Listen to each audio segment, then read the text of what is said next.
Bom dia! Amanhã Mulher tá começando! Vamos falar sobre bullying na escola com a orientadora familiar, Érica Gregorini. Hoje vamos abordar um tema muito importante e delicado que afeta milhares de crianças e adolescentes em todo o mundo: o bullying. Bullying é um assunto sério que merece atenção, especialmente dos pais e educadores, pois suas atitudes podem evitar ou minimizar o impacto negativo do bullying na vida das crianças e adolescentes, tanto aqueles que sofreram a violência quanto os que cometem a agressão. Mas afinal, o que é bullying? Quem pratica o bullying é vilão ou vítima? Neste quadro, vamos nos aprofundar nesse tema e conhecer os efeitos devastadores na vida de quem sofre e de quem pratica esse comportamento agressivo. Para muitas pessoas, é apenas uma simples brincadeira ou provocação, mas o bullying pode deixar cicatrizes emocionais duradouras e profundas na vida daqueles que são alvos dessa crueldade. O que é bullying? O bullying é uma forma de comportamento agressivo, intencional e repetitivo, que pode se manifestar de várias maneiras, incluindo agressões verbais, como insultos, humilhações e intimidação, exclusão social e até mesmo agressão física. Nas escolas, crianças e adolescentes são alvos frequentes desse tipo de comportamento, muitas vezes por não se encaixarem nos padrões impostos pelos colegas e pela sociedade. Esses padrões podem estar relacionados a características como peso, uso de óculos, aparência física e dificuldades de aprendizado. As vítimas do bullying apresentam comportamento social inibido, passivo ou submisso, além de serem pessoas frágeis, sem habilidades físicas ou emocionais para reagirem ou se defenderem de forma eficaz. Quando é alvo de bullying, a vítima se sente insegura e com medo e acaba se isolando, o que impede de procurar ajuda ou denunciar o comportamento agressivo. Muitas vezes, a vítima sofre em silêncio, o que pode levar a consequências emocionais e psicológicas graves, como baixa autoestima, ansiedade e até mesmo pensamentos suicidas. E quais são os locais mais comuns de bullying? É fundamental compreender que o bullying não está limitado apenas ao ambiente escolar. Ele pode ocorrer em qualquer lugar onde haja uma interação social, inclusive online, que é conhecido como cyberbullying. Através de redes sociais, jogos e aplicativos, os agressores eles utilizam mensagens de textos, imagens e vídeos para intimidar e humilhar suas vítimas, comprometendo sua saúde mental e emocional. Além disso, o bullying ele pode ocorrer em locais públicos, como parques, shopping centers e transporte público. Agora, peço que todos prestem muita atenção no que eu vou dizer, pois trata-se de uma das causas de bullying que mais frequentemente chega ao meu consultório. Infelizmente, eu estou me referindo ao bullying que ocorre dentro do ambiente familiar, cometido pelos próprios pais e cuidadores, e que causa um impacto negativo profundo na vida dos filhos. Pode parecer difícil compreender como os pais podem praticar bullying contra seus próprios filhos, mas é fundamental reconhecer que o bullying familiar pode se manifestar de diversas formas, incluindo abuso verbal, emocional e físico. É essencial que os pais tenham consciência de como as suas atitudes impactam positiva ou negativamente a vida do seu filho. O abuso verbal pode incluir insultos, humilhações e críticas destrutivas que minam a autoconfiança e a autoestima dos filhos. O abuso emocional pode envolver manipulação psicológica, chantagem e negligência emocional ou a imposição de medo. Imagine uma criança ou adolescente ouvir com frequência dos pais frases do tipo: "Você é burro", "Você não faz nada direito", "Pare de comer, você está gordo como um porco". Ou então chantagens do tipo: "Se você não começar a me ajudar, eu vou sumir de casa. Ou se eu chegar em casa e você não tiver arrumado o seu quarto, eu te arrebento. São frases muito destrutivas para os filhos. E tem também o abuso físico, outra forma de bullying familiar, que pode incluir agressões físicas, castigos e até mesmo violência doméstica. Essas formas de abuso deixam marcas profundas nas crianças e adolescentes. O bullying cometido dentro de casa pode ter um impacto devastador nos filhos, deixando-os emocionalmente vulneráveis e despreparados para lidar com outras formas de agressões fora do ambiente familiar, como na escola ou nas redes sociais. A exposição a agressões repetidas, tanto em casa como em outros lugares, diminui a autoestima e a autoconfiança e pode levar a consequências sérias a longo prazo, como transtornos mentais graves. Esses transtornos podem variar desde ansiedade, depressão, até problemas como compulsão alimentar, anorexia, automutilação e até mesmo pensamentos suicidas. As crianças e o adolescente que cometem bullying são vilões ou vítimas? Você já deve ter visto em cenas de filmes que o valentão que persegue sua vítima, em certo momento do filme, mostra um lado sensível e conturbado. Isso porque muitas vezes a agressividade é uma maneira de extravasar sentimentos negativos ou uma forma de defesa.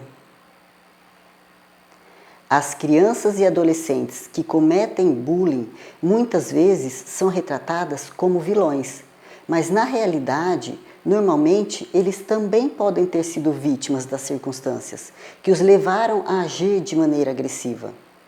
Muitos estudos e pesquisas científicas são realizadas anualmente na tentativa de entender o perfil dos agressores e os motivos que estão por trás dos atos de bullying.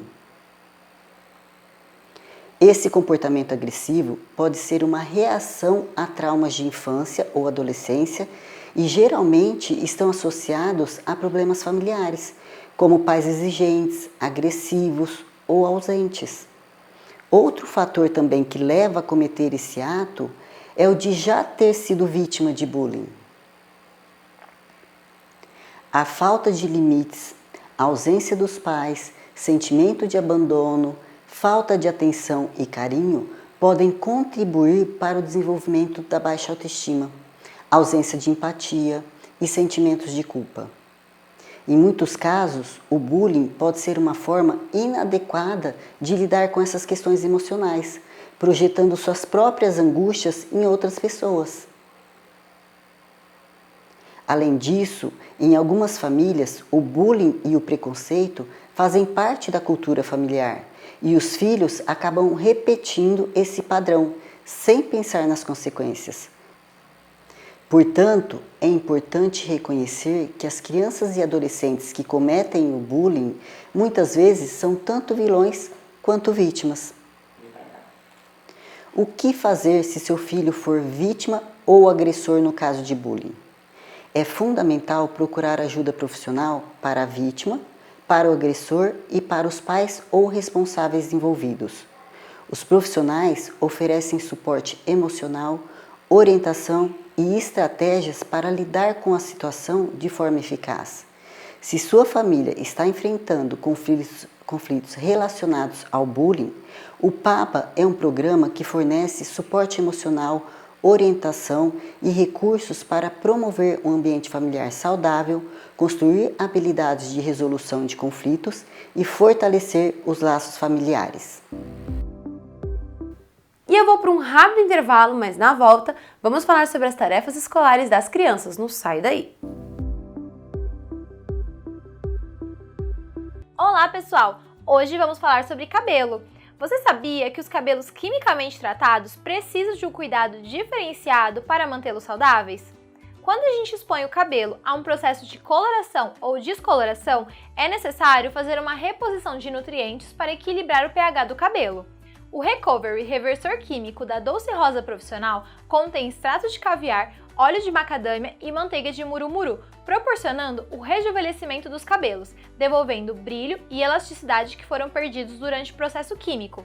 Ele vai recuperar os danos e balancear o pH dos cabelos, neutralizando todos os processos químicos. Pode ser utilizado logo após os processos químicos para neutralização e também como máscara de tratamento mesmo. Lembrando que é muito importante neutralizar os processos químicos dos fios para encerrar a ação da química e não danificar os fios a longo prazo.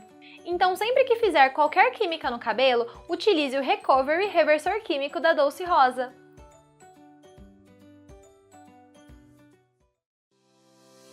Essa é a Baronesa Beauty Studio, um salão completo para você cuidar de sua beleza em um ambiente descontraído e aconchegante, longe dos problemas e da correria do dia a dia. Estamos próximos ao centro de Valinhos, na Rua Americana 892.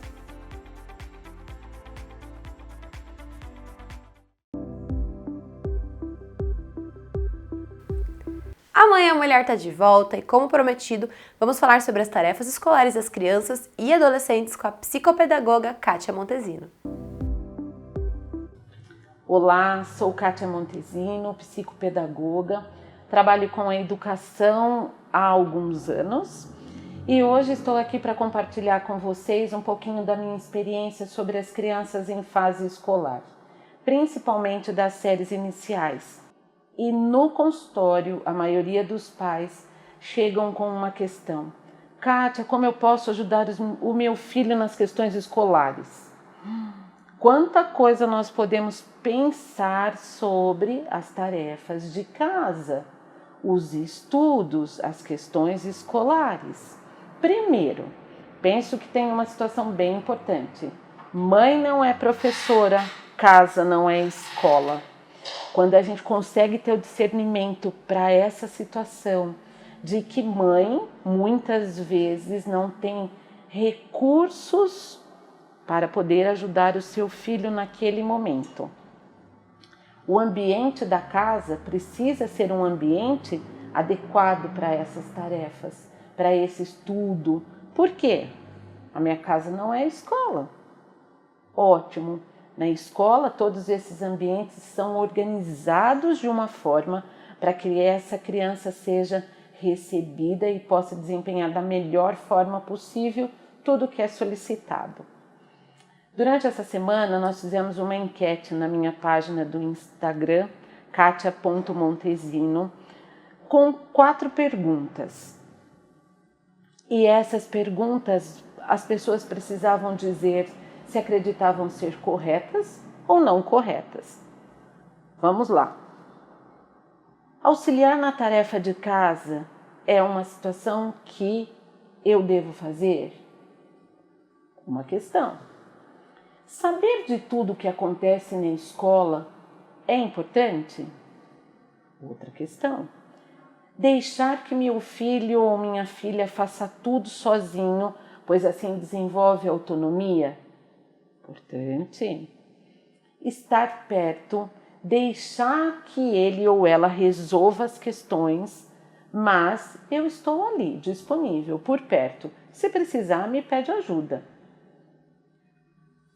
4 respostas que são de extrema importância, desde que haja equilíbrio entre todas elas.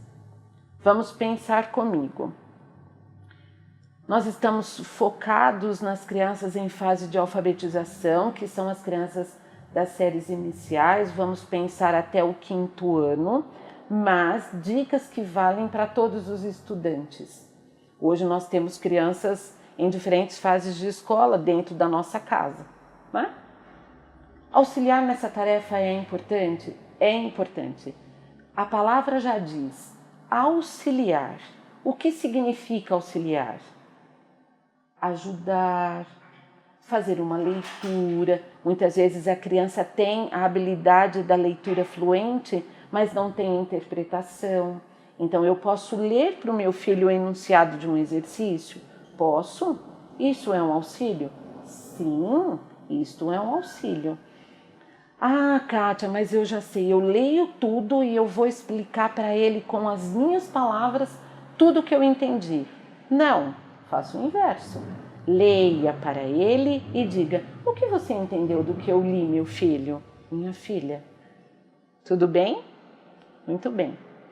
Saber de tudo o que acontece na escola para poder ajudar o meu filho. Uau! Se você conseguir saber tudo o que acontece na escola para poder ajudar o seu filho, você é Mulher Maravilha mesmo.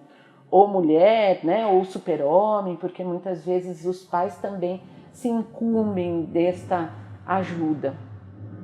Não dá para saber tudo o que acontece na escola, até porque são dois ambientes totalmente diferentes. Nós falamos isso no início. Na escola, quem precisa ouvir o que está sendo dito lá, quem precisa se apropriar de tudo isso para trazer para casa são as crianças. Sejam elas crianças das séries iniciais, adolescentes.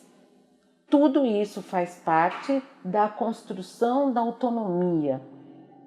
É preciso que as crianças desenvolvam essa autonomia.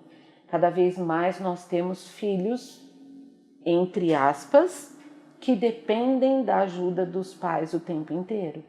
Deixar que seu filho faça sozinho essa tarefa escolar é importante? Sim, é importante.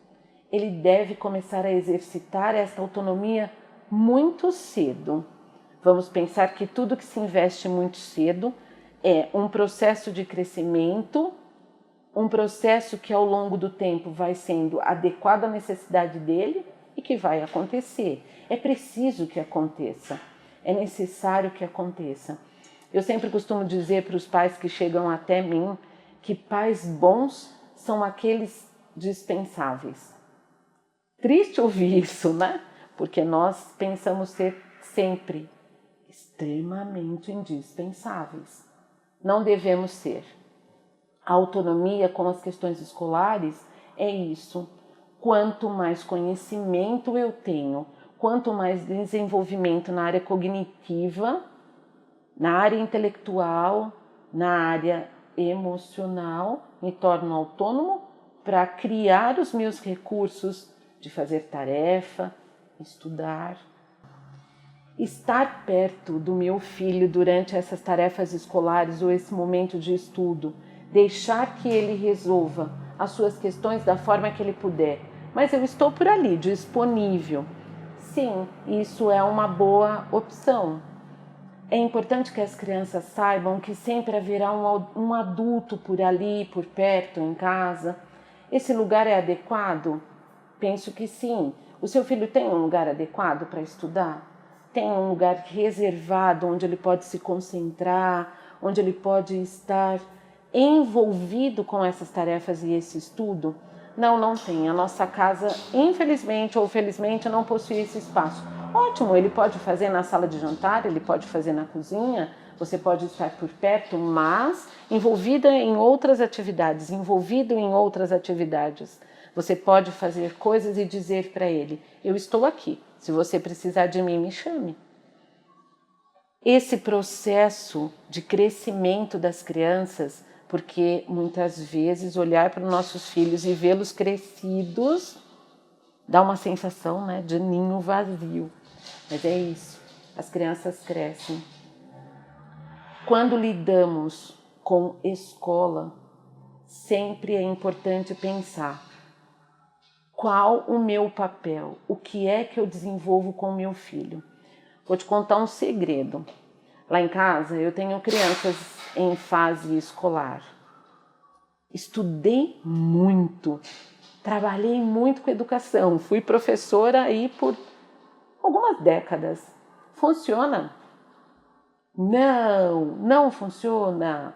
A mamãe não é professora lá dentro de casa. Quando você vai falar alguma intervenção, quando você vai dizer alguma coisa, a minha filha diz: mãe, mas a minha professora não explicou desse jeito. Mas não foi desse jeito que a professora pediu para fazer. Ótimo, então faça do jeito que a professora pediu. Faça do jeito que você entendeu quando ela te explicou. Porque é exatamente isso. Quem se encarrega disso é a professora. Você auxilia. Nós pretendemos com essas conversas trazer para vocês que estão em casa, compartilhando desse momento conosco, muitas situações práticas de exemplo para que faça sentido para os adultos que estão próximos às crianças. Vamos pensar também que não perdemos de foco a situação em que nós estamos vivendo, né? Eu acompanho alguns grupos de pais e eu ouço bastante. O meu filho não consegue ficar sentado, ele não consegue ler as tarefas, ele não consegue ter capricho, os cadernos não vêm para casa, os livros não chegam. Isso quando as crianças não dizem, eu perdi. Perdeu onde? Não sei. Você tentou procurar? Não. Por quê? Porque ninguém sabia onde estava, mas você perguntou? Não, não perguntei. Então fica difícil encontrar. Isso também traz para a dinâmica das crianças uma situação totalmente instável.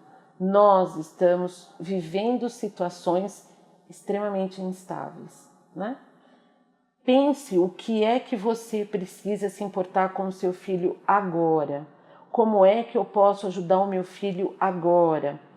Ter sempre por perto, depois das tarefas, um jogo, uma leitura, uma conversa. Sabe aquela conversa que depois que organiza tudo, dá para deitar no tapete com as pernas para cima, dá para deitar no sofá, na cama, estar perto de mãos dadas?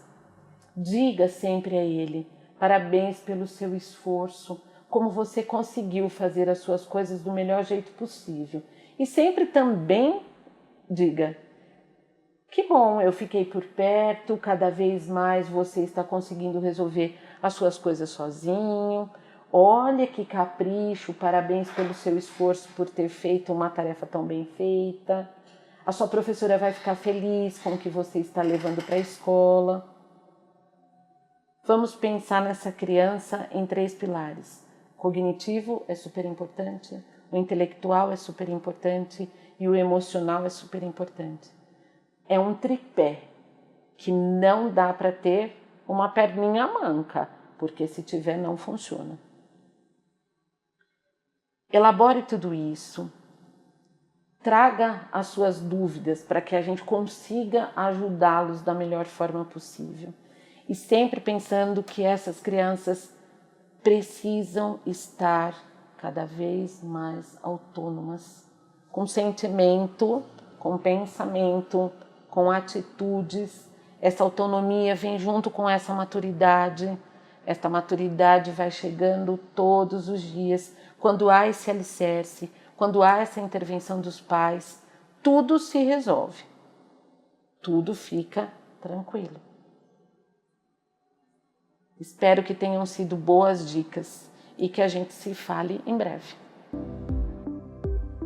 E a nossa última dica é com a Personal Organizer Lili Zardi. Olá, eu sou Lili Zardi, Personal Organizer, e hoje eu estou aqui no showroom da Eviva, uma loja de móveis planejados com mais de 50 anos de tradição. Vamos falar de organização de copos. Parece algo simples, mas é bem importante a gente pensar que na organização, uma das etapas mais importantes é a definição do local onde armazenar cada item. Cada item dentro da sua casa deve ter um endereço com o CEP. A gente fala que é a casinha, né? A casinha de cada objeto, para que esses objetos voltem para os seus endereços de uma forma mais rápida. Então eles têm que ser muito bem definidos. Então, e hoje aqui a gente vai falar da organização de copos, de como organizá-los para ficar muito mais fácil de visualizar e de acessar esses itens. Quando a gente fala então de organização de copos, é bem importante a gente pensar no local onde esses copos são utilizados. Então, locais mais evidentes são próximos da geladeira ou do seu filtro de água, que assim você pega o copo e já pega a água, fica próximo. Não faz sentido eu deixar esses itens, então, longe, que eu tenho que atravessar a cozinha para acessá-los. Então, é aqui o armário ao lado da geladeira, ficando muito fácil esse acesso, então. Uma maneira muito interessante de organizar os copos, não só pela facilidade de acesso, mas também para visualizar todos os itens, é fazer fileiras de cada categoria. Dessa forma, você consegue avaliar, então, a quantidade de cada categoria de copos, verificando, inclusive, a necessidade de adquirir novos itens ou mesmo dispensar itens em excesso. Mantenha aqueles copos de uso diário sempre mais à altura das mãos para facilitar o acesso e os de menos utilidade em alturas mais altas. Quando a gente fala de copos é bem importante, ou de louças em geral, é bem importante se atentar para a questão de segurança. De repente, se a casa possui crianças e essas crianças não podem ter acesso a esses itens, é importante então que eles sejam colocados em alturas mais elevadas, prezando então pela segurança da sua família.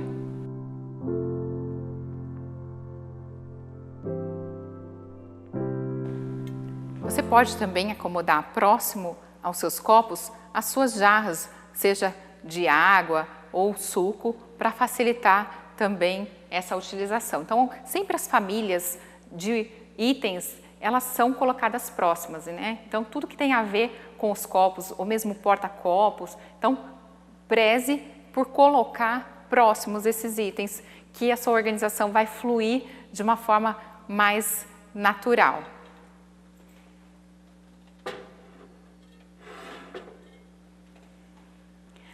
E não se esqueça de verificar se o número de copos que você tem aí na sua casa está compatível com o número de habitantes da casa ou mesmo com o número de pessoas que frequentam a casa, para que não haja nem falta, nem excessos desses itens. Como está aí a organização dos seus copos? Eles já estavam próximo da sua geladeira e em quantidade compatível com a sua utilização? Conta aqui pra gente nas nossas redes sociais. E amanhã a Mulher chegou ao fim. Eu vou ficando por aqui e te desejando um ótimo dia e um ótimo final de semana. Um grande beijo e até a próxima!